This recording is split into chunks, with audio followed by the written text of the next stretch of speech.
What's up, guys? We're back with another video covering Realm Royale Reforged. This time for patch 3, we get a new class, a battle pass, some map changes, and a bunch more. Now, I had a handful of issues on my end working on this video, and I wasn't sure if I was going to get it out. This one might not be as put together as I like my videos to be, but I wanted to get something out for you guys to just kind of explain everything that we're getting nice and concisely. That being said, let's get into it. First things first, the engineer is back. He's been completely reworked, got 2 brand new weapons that do things that we've never seen before in Realm. He's got a handful of new abilities, and boy, did he look strong on the PTS. He's got the grenade launcher, which you would think is just a repurposed plasma launcher from before, but it works entirely differently. The primary fire still does damage, but whenever you ADS or zoom in, it shoots healing grenades that can heal you and your allies. His other class weapon is called the shock rifle, and it also has 2 different types of fires. The primary fire, or the hip fire, is similar to the slug, but it shoots slower and hits harder. And if you ADS and fire with this one, it shoots a big ball of lightning that can zap to other nearby enemies. The regular turret is still on the engineer. It's been reworked a little bit with more health and a faster fire rate, and now you can only put 1 of them down. This leaves room for a new type of turret, the healing turret. Place this one down, and it'll constantly shoot healing orbs at the nearest ally.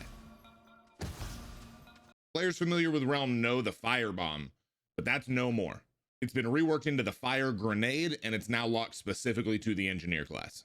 The final combat ability is another new one, and it's one that I personally consider essential to playing the engineer. It's called Rocket Dash. This, when paired with the class movement of the engineer, the thrust that all the OGs will remember, make the engineer incredibly strong and incredibly mobile. I can't wait to drop in and see lobbies full of engineers, and I can't wait for the race to see who's going to be the first one with that cool new engineer mastery skin. The other classes also got some changes. On the hunter, the longbow got a slight damage nerf to try to keep it in line with the other weapons, and the crossbow got an entirely new rework. It now shoots slower, hits harder, and has a stacking damage amplification similar to the old pin cushion that should make it very viable in trios. On assassin, the gold sniper went from 1300 damage down to 1200, but there will be more on that later. The heirloom rifle is also getting a buff in its damage fall off ranges to make it a little bit more viable in those mid-range fights. And to go along with that, blink gets a 20% distance increase, making you now able to get to some crazy new places. I really can't wait for that one. On warrior, the equip time of the axe got buffed after it was found that the nerf that it got when the javelin came out proved to be a little bit too strong. Speaking of the javelin, this thing got buffed everywhere. It's got a faster draw time, faster post-fire speed, faster projectile speed, increased damage, and the range at which the game grover that was built into the javelin kicked in has been moved in slightly, making it a little bit easier to use.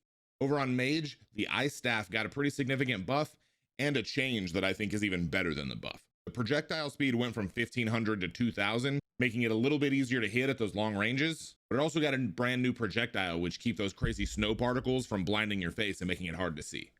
Additionally, the fire staff's accuracy got increased a little bit, and the flask of healing's instant heal got buffed a little bit as well. That's it for the classes, but that is definitely not all the changes that we got. The map has a ton of new changes. Places like crossing, underpass, goblin, fungal, and more got some new objects that really changed the POI.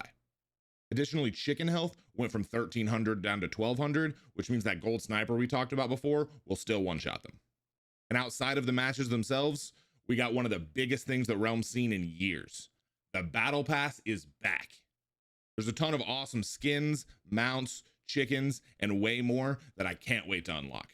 The engineer got a handful of skins as well, with a couple of skins that were previously on the warrior moving over and now being part of the engineer's armory. Lastly, let's go over some of the neutral changes. That pesky gatekeeper's accuracy got lowered, so now you shouldn't get beamed from a mile away. The slug rifle got a slight damage buff and a slight accuracy increase. The revolver, however, got a slight damage nerf at the higher rarities and an ADS accuracy decrease. The auto sniper is going from 3 bullets in the clip to 4, and the burst is going from 27 to 21 rounds in the magazine, so it does get a slight reload buff to account for it. We talked about it a little bit earlier, but the plasma launcher's gone, and the turret and the firebomb are on the engineer now in one way or another.